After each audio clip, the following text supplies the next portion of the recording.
Welcome to Don't Get It Twisted, moving beyond politeness.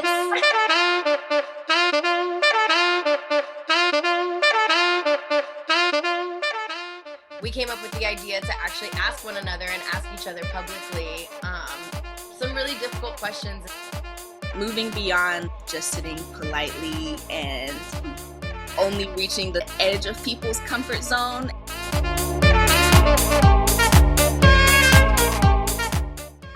We don't have the opportunity to see where our story ends up. I'm gonna be real honest. I'm shaking inside. The reality is we are still inside of this capitalistic system. Don't get it twisted, don't call me cute. I love it.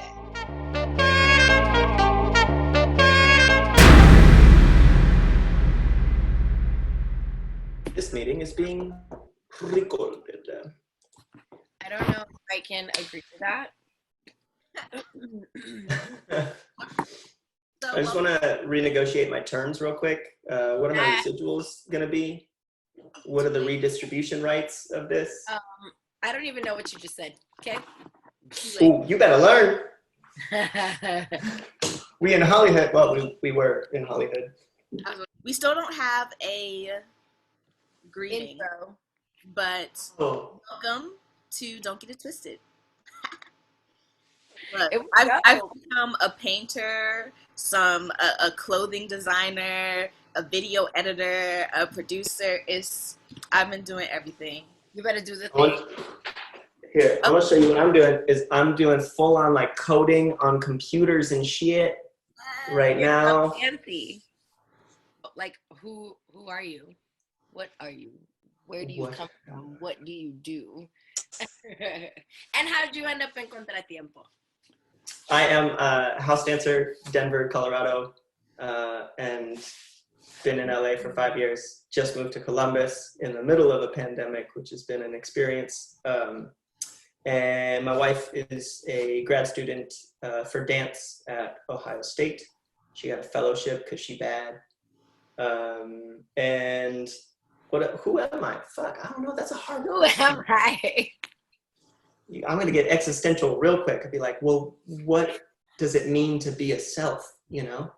I mean, in all honesty, part of our job in this interview is to help you navigate that in a way that everyone else can understand. So that's true. It'll be in a Charlie language, and then you guys got to translate it. With the cipher. Yes.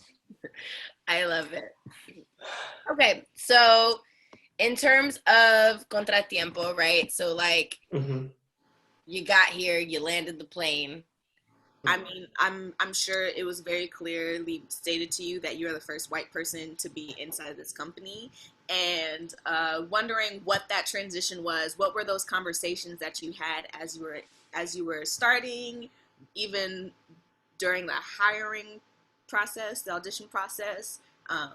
What was that? Yeah. Anna Maria called me, and I was about to get on a plane for another gig of some sort. And she just like started poking and prodding and asking some questions about like, look, you would be the first white guy. Are you comfortable having various conversations around social justice issues? Are you comfortable, like, you know, with all of these things? And, you know, like my college experience, my dance experience has been often that I'm like the only white guy in a room. And I was like, yeah, of course. And like, did a lot of ethnic studies classes, like took anything that I could that was related to hip hop in college. And so like, I felt like educated enough, quote, quote, to be able to like hold my own in these conversations and not be the problematic guy. And man, I was sorely like, I did not understand what I was fully getting myself into when I was like diving into CT. When you're the only white person in a room full of people of color in a social context, like it's very different than when you're like, let's sit down and talk about social justice issues and what is problematic behavior and all of these things. So it's a very different thing to go from like being in a social context to being in an artivism context. How were you able to be inside of this company, yeah, like how did you get in where you fit in? Where did you fit in? Where did you get in? Like, Can I add part too to Stanley's thing too? yeah. Also, like, how did you? What'd you say? Get in to fit in? Like, in terms of this company being predominantly female identifying, like, it is a very, very, like, woman power, woman centered company. All of the women, or all of the folks that are in leadership identify as women. And generally speaking, it's been a very long time since we've had, like, an even number of men and women. And so, like, you're navigating two spaces, essentially, right? Like, at the same time. And so maybe if you could talk a little bit about that side of it as well. Like, what was that like? Yeah. As far as the gendered issue of, like, being a man who is being led by women, I have been really blessed, actually, to be led by a lot of powerful women. And I think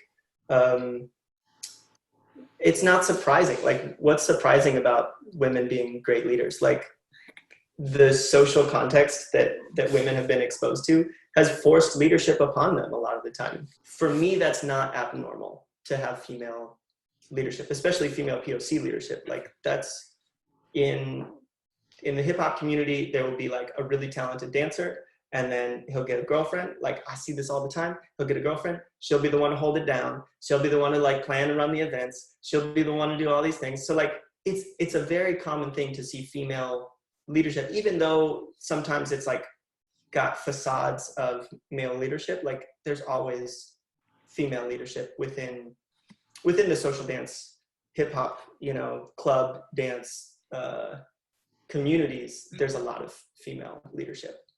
The spaces that I would say that I observed and had to unlearn problematic things is that as a white male, the way I exist in the world is very triggering at times.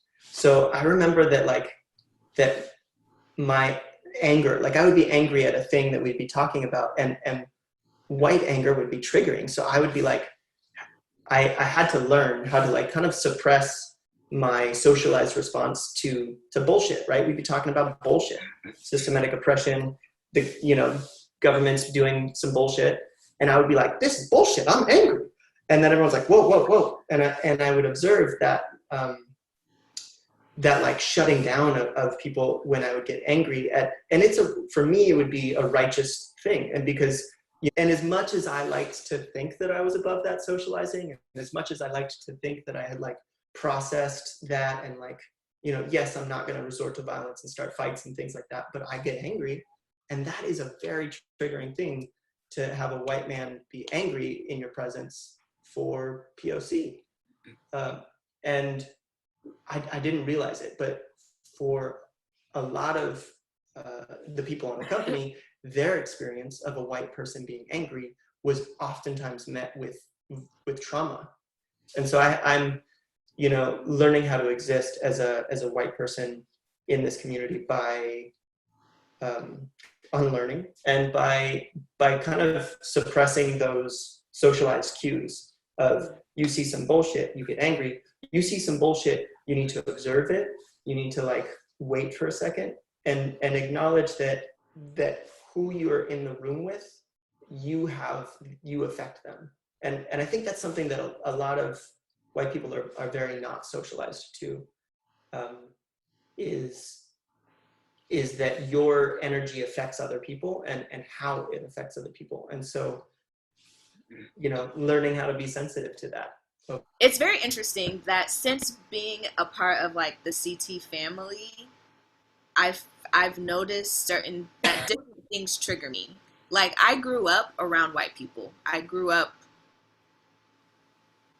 for a large part of my life, I grew up around white people. And white people, I went to church with white people. I took dance with white people. Like, I did all these things. I went to college with white people.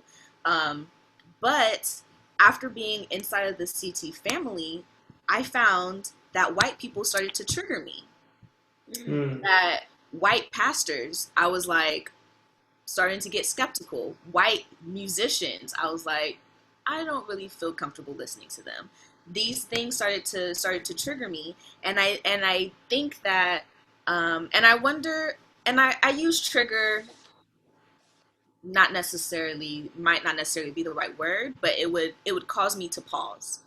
It would cause me to pause and think for a second. Um, and I'm not going to say that it's right or wrong that I would pause, but I think that in being in relationship with you, Charlie, inside of this company, there were certain patterns that I noticed, that I would yeah, just certain patterns that I noticed in myself that were actually like being like defined patterns. So not just this is just who I am, but like this links to this, links to this, links to this. And I think that's why I started to pause. So I'm reminded of a particular time. Um, where were we? I think we were in DC at Dance Place, and actually I think it happened a few times even before DC. But I noticed like after a certain, I can't remember if it was Brown or if it was Justice Run. I can't remember. But one of the pieces made you really emotional. And I always was the Yeah. one to like be backstage rubbing your back or trying to comfort you. And it was those moments, those patterns that I recognized in myself that Mm. I still feel like I'm in the process of unlearning. Well, and it also, interestingly enough, having you, like, I don't think the experience, how do I phrase this? Like, has solely, I'm just going to say it and then we'll just figure it out together. I don't think the experience has solely to do with you being like the white person in the company, right? Like, there's also Charlie, like, entering the room. Yeah. Like, it's Yeah. just Yeah. your identity walking in, right? But there's something that I really appreciate about you specifically, and something that I wish more people would adopt, and that I've actually attempted to like adopt that as well, is the way with which you continue to like want to grow in a particular area, and then you get like hyper focused in this really intense way, and you start finding articles and books and things, and you're like, I'm gonna fix myself.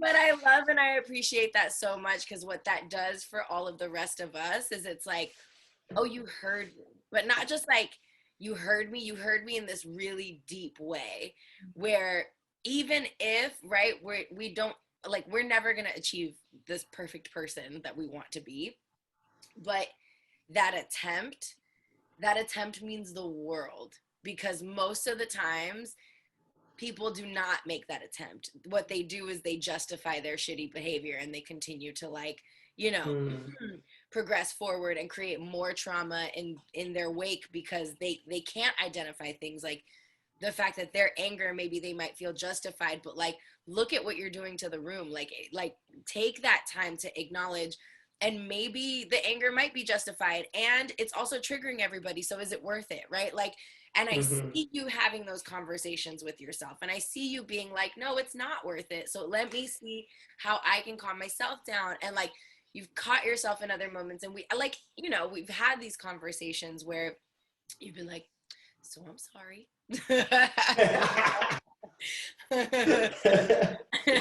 Yeah, very and, much and so. I love that. Like, I love the way that you um unapologetically apologize. I love that. I love that about you. That's a Mm. very that's a skill set that you have, and a part of your persona that I very much appreciate. And I think it has done a huge amount of healing inside of this company in a very unique way, and that could not have happened with anyone. Like, I'm a firm believer that stuff happens when it's supposed to happen, and like, we didn't have a white person in Contratiempo until we were ready for Charlie, you know?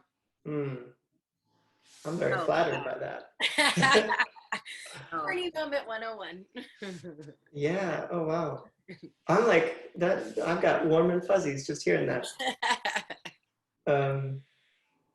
Yeah. I mean, the last 2 years has come as an identity crisis for me in my identity. Like, very much, I am white, and the various programs that we've done, the various conferences that we've been to at CET, like, have really challenged my sense of identity.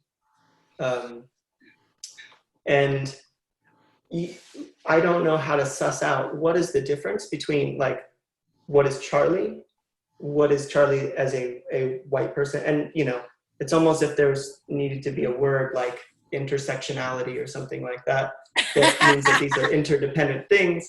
Yeah,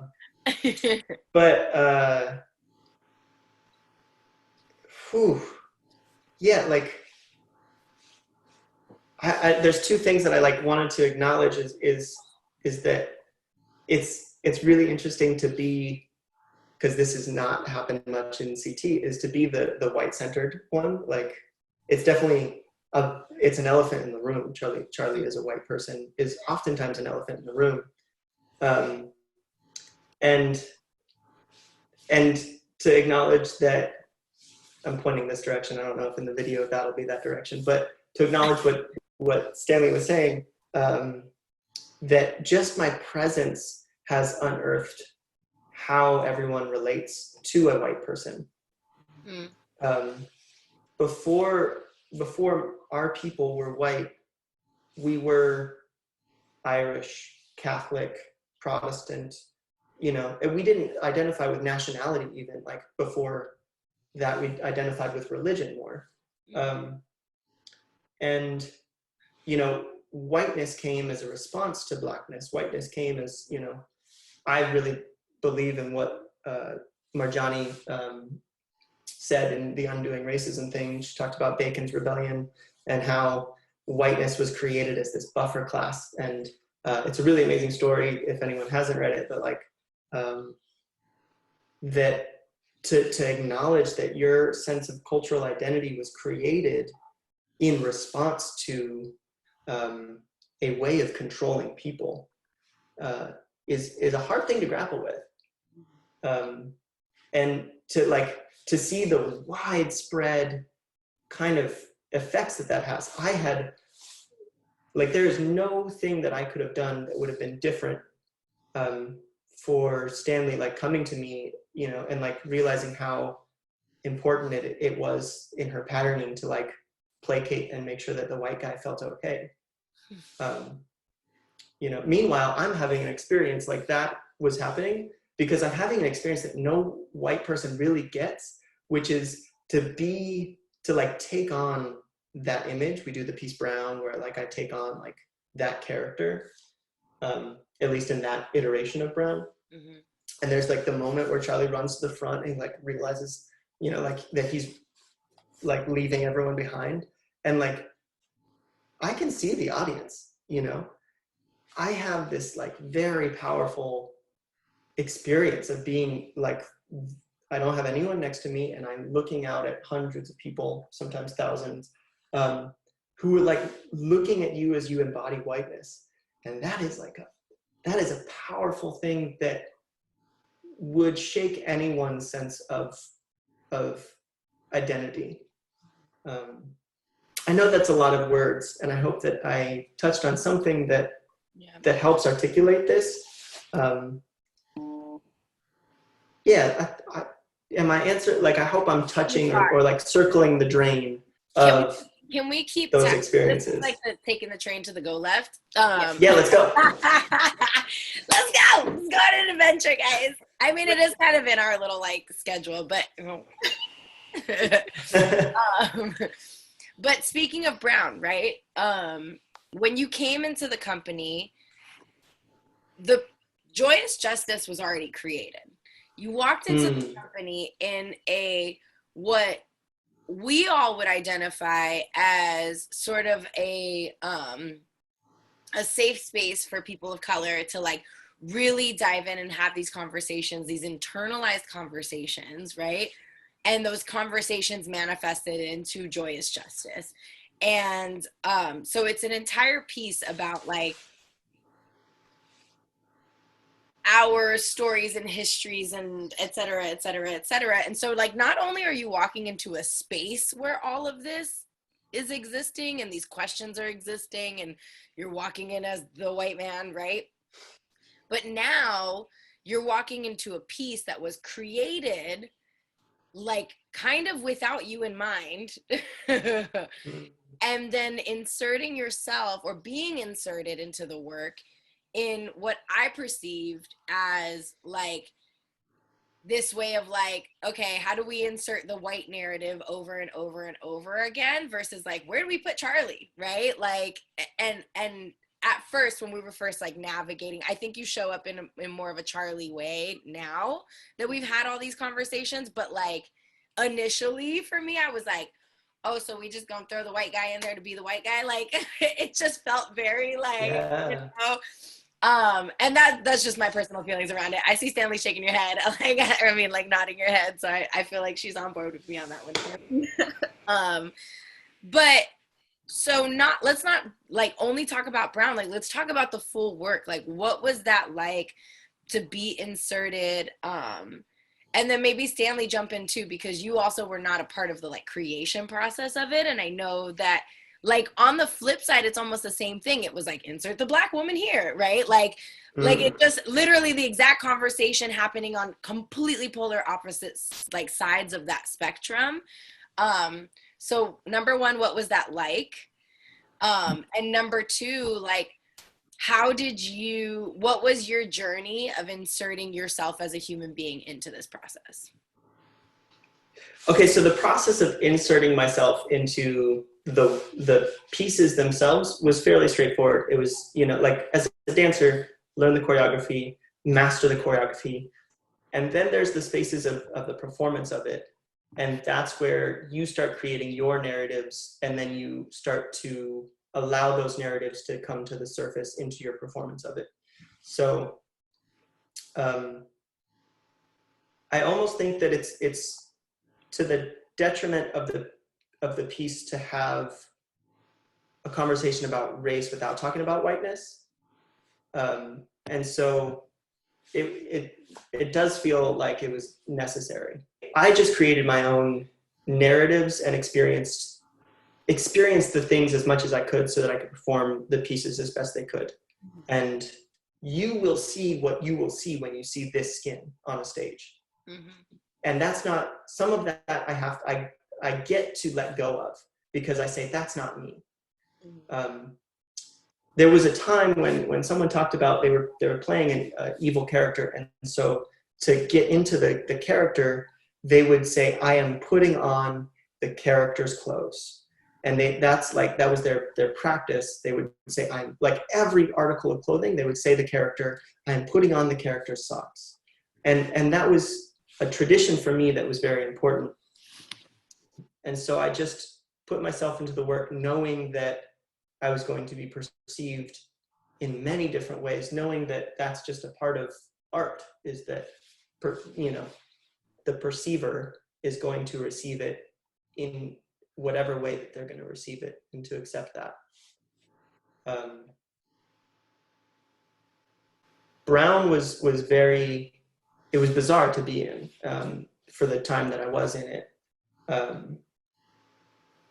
And, God bless Samad, because I got to be in it with Samad, who's just like the most gracious human being to like get to work through. And the process of it, like of revamping it and making it like more about the dialogue between a white person and a Black person, but specifically men too. We had a lot of conversations about what that looked like and what that meant. And I think that process was a lot easier because it was Samad. And he is just so exuding of joy at all the time that, like, even though we're talking about, okay, this is the part where I'm perceived as the person who is oppressing you right now. He's like, yeah, okay, cool. Like he just exudes the joy that, like, it disarmed the fact that it's like, okay, the choreographer is asking me to do this thing that is perceived as very asshole-ish to you. Are you okay with that? Okay, cool. And to go into that was difficult, but facilitated because of how great of a collaborator Samad is. Mm-hmm. No, yeah. I think that something that, so Joyce Justice before Charlie was very different than Joyce Justice after Charlie, after you. Um, and I think that I remember having a conversation, or I was mostly just listening to the conversation because I was like, I've been here for 2 minutes, like, I don't know what's happening. But I remember before we premiered the work, um, there was some concern that it would just come off as like Black and brown people talking about all the things that they've suffered and going through that. Um, and I think it's very interesting that you said something, Charlie, about how it's very hard to talk about like anti-racism without talking about whiteness. And I think that you showing up as the model, not model, but like the image of whiteness, it's what helped to expand the piece to like have a little bit more nuances in it. Mm-hmm. That was, yes. And I think for me, so I also was going through identity crisis being inside of this work, because my experience as a Black woman is not the the blanket experience that that Black people go through. Um,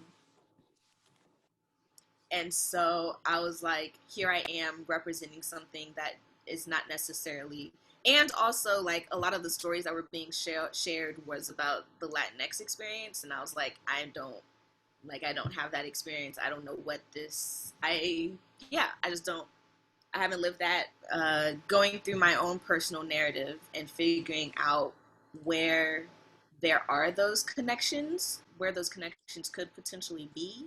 Um, I'm thinking specifically about the trio. The trio with, I mean, who's been in that trio has changed, but the trio, I'll call it the modern dance trio. Specifically, Isis and Bianca. You know, Isis and Bianca's. Okay, it was coming from their immigration story, from their family's immigration story, and that just wasn't me. And so trying to bridge like this idea of being alien, this idea of not necessarily belonging, that is something that I have felt for sure. But like, yeah, just finding where those connective tissues, even though I'm not necessarily related to that particular, like the specific story.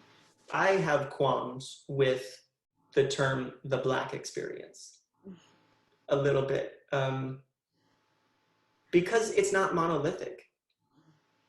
And we talk, like, I have problems with the white experience, like, but honestly, I think white people experience the opposite problem, that white people over-individualize, and then like the popular zeitgeist of white people is that they think of themselves as being above socializing and their social programming, and so they think that their thoughts are theirs because they're individualistic, even though inexplicably they all act in the same patterns. I love that I'm saying they as if I'm not one of a white person, but you can see it. Like I had dinner with a friend's father who was a Trump supporter, and like the points that he would make were very predictable from a white person who has been socialized as white and who has been made to believe that they're white. And I think I see the opposite end of the spectrum happening within Black folk, is that we make a monolithic zeitgeist of what it means to be Black.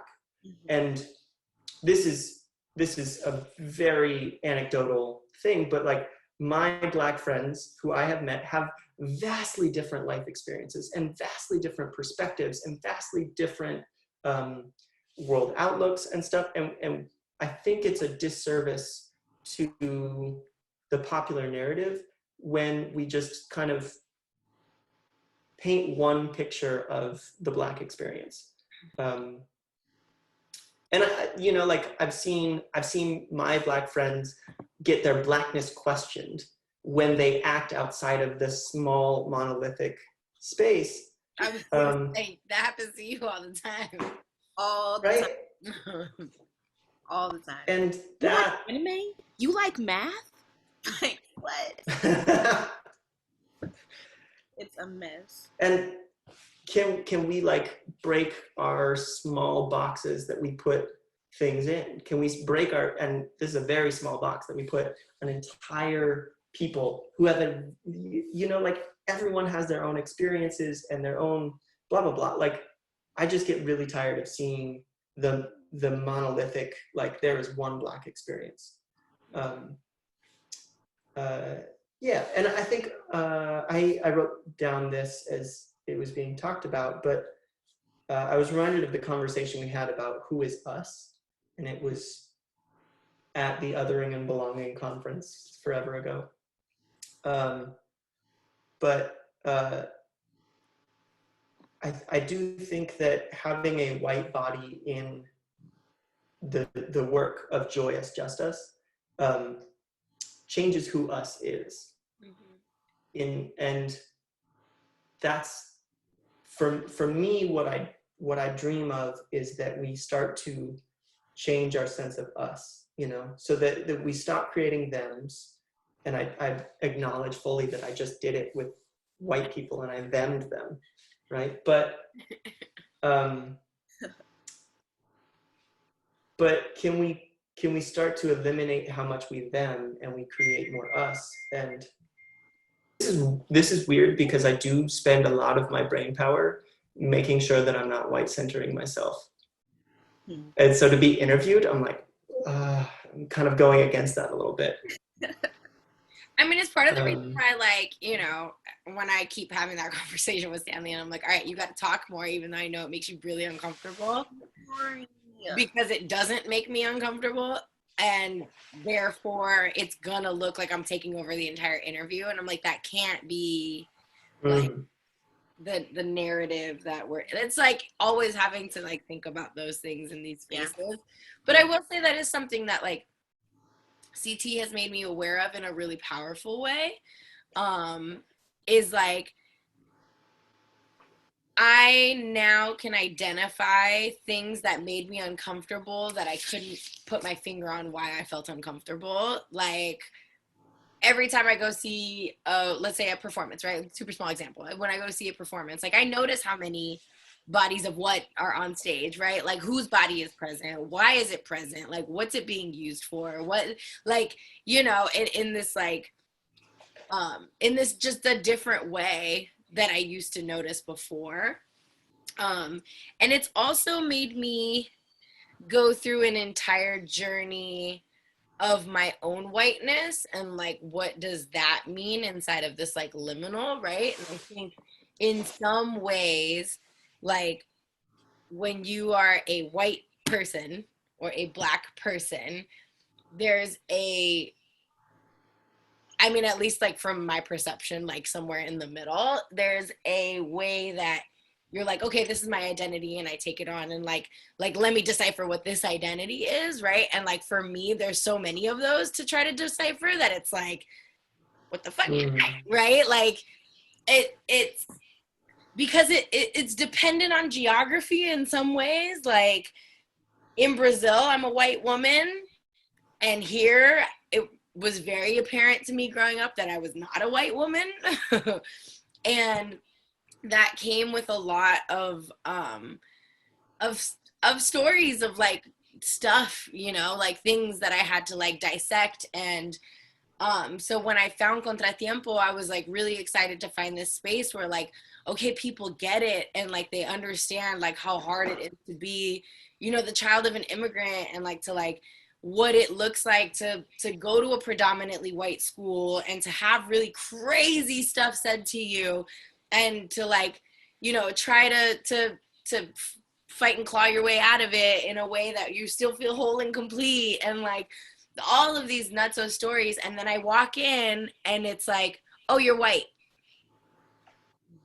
And I was like, wait, what? It's like for the first time, oh, now all of a sudden, you know. And I was like, okay, so there, I'm not white enough. Here, I'm not brown enough. Like, where we at? You know what I mean? And so like being in that weird in between, I've had to also like dissect and decipher. And similar to what Charlie said, like some of it is not mine, right? Like I'm also sort of gaining the ability to be like, oh, that's your own trauma. Like you could have that. You know what I mean? Like that one wasn't on me. But there is stuff that is on me, right? Like I talk too much. Like that also can be perceived as like, you know, as like a light-skinned Latina, like having that confidence to like have your voice be present at the forefront all the time, or feeling the necessity to have your voice present at the forefront all the time. And there's like all these little things that I've like learned to navigate, and like bigger things as well. But I think it also sort of complicates things and creates this conversation around like, well, what is Latino identity exactly? And like, what is race exactly? And it's funny because I think like, especially in the United States, the existence of Latinos in the United States puts a ginormous question mark around like, what is race, and starts to kind of like really put a highlight on the farce that is race, right? Because we as a collective, we are such a mezcla and a mix of like so many different things. Like I can't tell you the amount of times that I have had, which is funny because you were like freaking out at that question, but how many times people have been like, what are you? Like, I can't, like, what are you? And I'm like, I don't know, person. You know, and because I know, like, in my DNA, I've got a lot of things happening, like a lot's happening in here, you know? And so it's like, how do I identify myself? Like, what part of that is heritage and what part of that is race? Like, you know, and having that conversation sort of goes, oh, all of this shit is made up. Like, it's all made up, right? And so I think there's a way that like Latinidad in and of its essence is having that conversation of Black and brown and white all at the same time, like within our own identity. And it's funny to hear like how we've sort of excluded folks in the past, like inside of that conversation, because it's all related. But yeah, I guess to like get back to my point, it's been an interesting journey as a light-skinned Latina, like navigating this, because I will say one thing that did come up when Charlie came in, and this is like almost a little embarrassing to admit, I'll be honest, was that I was like, oh, thank God, now I don't have to play the white person in everything anymore. Like, that was my first reaction, because I was getting to the point where I almost quit, because I was getting so,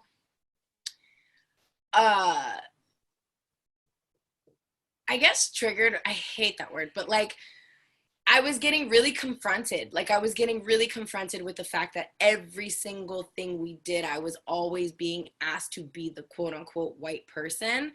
And it had this clashing with the experiences that I've had with white people. And so to like take that on, and when I say white people, I mean like American white, you know, from here. You know what I mean? And like that relationship was a difficult one growing up. And so then to be asked to be that person, I'm like, wait a minute. And I was having this like massive existential crisis. And then you came in and that was my first reaction. I was like, thank you, sweet baby Jesus. It's not mine anymore. Which is horrible. Right? And so then for the last like 2 years that you've been here, I've been dissecting that reaction and being like, what is it with my aversion to having the conversation around my own whiteness? right? Like, and my responsibility in my own whiteness in that conversation. Like, what is it about that triggers me so much about that relationship between like the way that I've been treated by white people, and also acknowledging at the same time that I am a part of the problem and have probably done some triggering shit to other people of color, right? Like what is that? And it's complicated, it's complex, and I'm still learning and unlearning and undoing.